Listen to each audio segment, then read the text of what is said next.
আসসালামু আলাইকুম। আজকে আমি রান্না করছি ইলিশ মাছ দিয়ে কচু দিয়ে। প্রথমে ইলিশ মাছ ঝাল লবণ হলুদ দিয়ে মাখিয়ে নিয়ে তারপরে ভেজেছি নিয়েছি।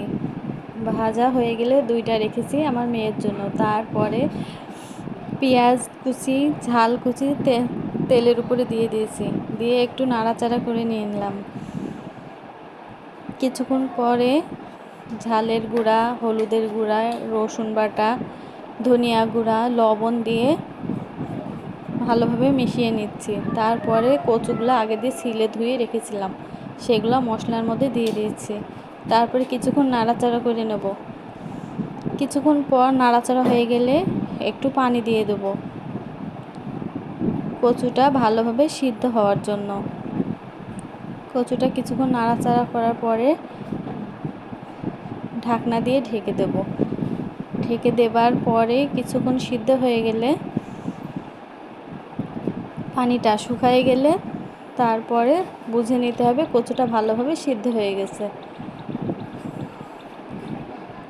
সিদ্ধ হয়ে গেলে আরেকটু পানি দিয়ে দেবো ঝোল অনুযায়ী। আপনারা যতদূর কচু ইলিশ মাছের ঝোল খাবেন ততদূর পরিমাণে পানি দিয়ে দেবেন। আমরা বেশি ঝোল খাই, সেজন্য আমি একটু বেশি পানি দিয়েছি। আপনারা পরিমাণ মতো পানি দিয়ে নেবেন। তারপর একটু পানিটা দেওয়ার পর একটু ভালোভাবে কচুটা নাড়াচাড়া করে ঢেকে দেব। ঢেকে দেওয়ার পরে পানিটা বলক আসা পর্যন্ত আমরা অপেক্ষা করব।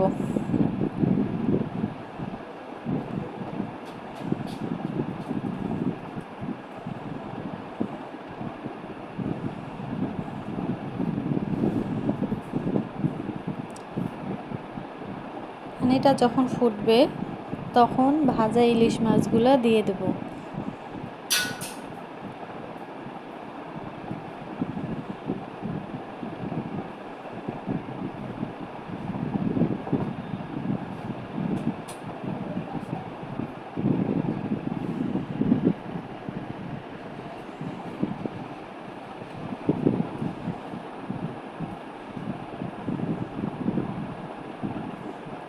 ইলিশ মাছগুলো দেওয়া হয়ে গেলে তারপর আরেকটু ঢেকে রেখে দেবো।